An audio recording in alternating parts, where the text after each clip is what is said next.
Upon every close scrutiny of the alleged references to Muhammad in the Bible as a prophet, they absolutely have no relation to the prophet of Muhammad, nor prophesy his coming. Mohammed is not mentioned in the Old Testament. Mohammed is not mentioned anywhere from Genesis to Revelation. And Mohammed is God's true messenger. That's a joke.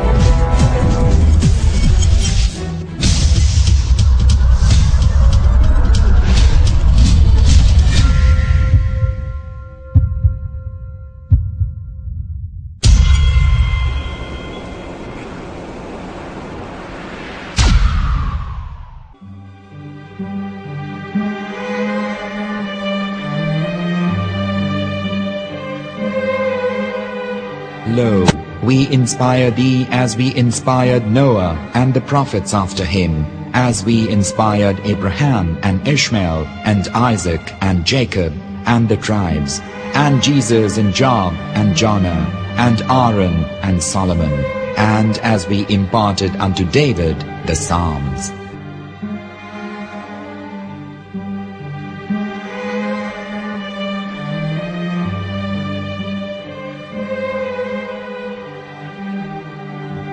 The verse we've just heard is from chapter 4 of the Quran.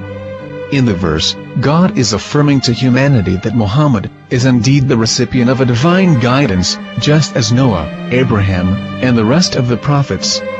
However, some Christians and Jews today don't believe that Muhammad was a prophet and the covenant that God made with Abraham.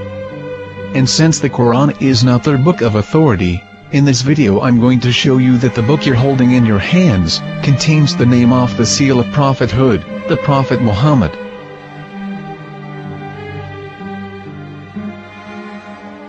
As known, the Old Testament was preserved in the Hebrew language.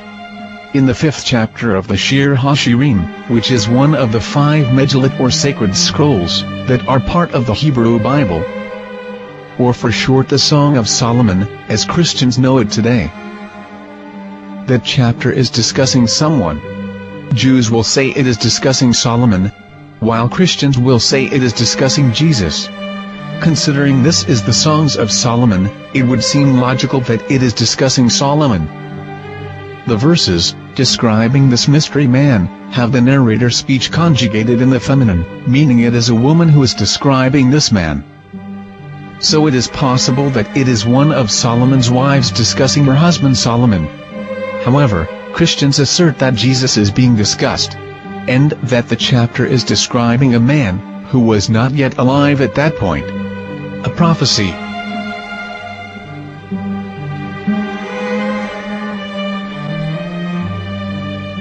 In reading the English translation of Song of Songs 5:16, it finishes the description by saying, "He is altogether lovely," but what most people don't know is that the name of that man was given in the original Megillat. Here is verse 16, and how it is written in ancient Hebrew, before introducing the vowels, in the 8th century. From the Hebrew Bible, on scripturetext.com. Here is the word in question. This word is made of 4 letters. Mem, Het, Mem, Dalet. Now when reading the word as it is written in its original form, with no vowels, it can be read as Muhammad, which is the name of the Muslim prophet, or as Mamad with no A after the H. According to Ben Yehuda's Hebrew English Dictionary, it is correctly pronounced as Muhammad, not Mamad. So how we're going to know for sure if it's pronounced as Muhammad, the Muslim prophet, or as Mamad, a random Hebrew word? The only way is to give the verse to a rabbi and say to him, "Please read." Here is the Song of Songs 5:16, and how it is read by a rabbi from a Hebrew Jewish site. Please notice, the im in Hebrew is a plural of respect. חיכו ממתקים וכולו מחמדים, זה דודי וזה רעי בנות ירושלים. חיכו ממתקים וכולו מחמד, מחמד, מחמד, מחמד, מחמד, מחמדים. זה דודי וזרעי בנות ירושלים.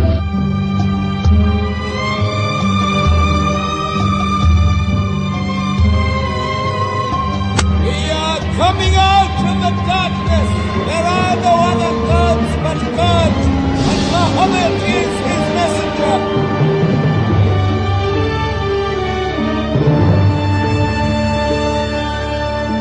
Let the world hear.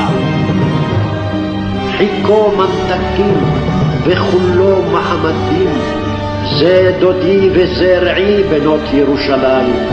חיקו ממתקים וכולו מחמד, מחמד, מחמד, מחמד, מחמד, מחמדים, זה דודי וזרעי בנות ירושלים.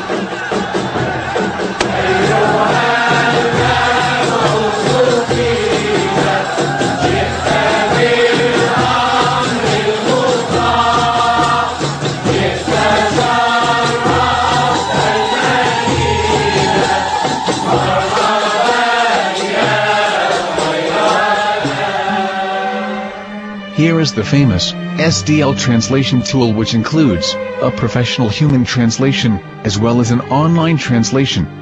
We're going to copy our Hebrew word of the Song of Songs, directly from the Jewish site. It's the same site, where you can hear the rabbi reading the verse in Hebrew. All links are in the description, so, we're going to copy the word and paste it, and ask, please translate. Are they going to translate the meaning of the name of that person? As the Bible translators did. Which is the praised and the lovely one, or are they going to keep the name as it is? Well, see it yourself. Here is the World Lingo Translator. The result is the same. It's Muhammad. You have no right. You have no right to translate names of people. Anybody. Your name should be written, Mr. Black is Mr. Black, though he's white. You have no right to translate names of people. But they have been doing that. Muhammad ibn, they translated as altogether lovely. But the word Muhammad is there in the Hebrew language. The word Muhammad is there in the Hebrew language.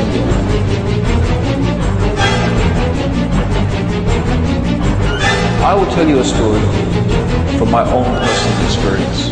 Years ago, I used to spend every Sunday afternoon in a place called Speaker's Corner. And in my years down there, I got to know a Jewish rabbi. He was a very nice man. He used to listen to me, and he was always very polite and talked about Islam in a very nice way. And one day during one of our conversations after some years, I thought that it was about time I should invite him to Islam. So I said to him, you know, my friend, we have been talking now for many years, and even you have admitted to me that Muhammad is a prophet. So why then do you not embrace Islam? He said to me, we Jews, we never change our religion. I said, but half of the rabbis of Medina became Muslim. He said, that is true, but still, we Jews never change our religion. I thought, what can I say to him? He looked at me and said, listen to me, my friend. God sent to us a prophet Moses, and we didn't even listen to him. Do you think we're going to listen to another prophet after him? From another tribe? From another people? When he said that, I had nothing left to say.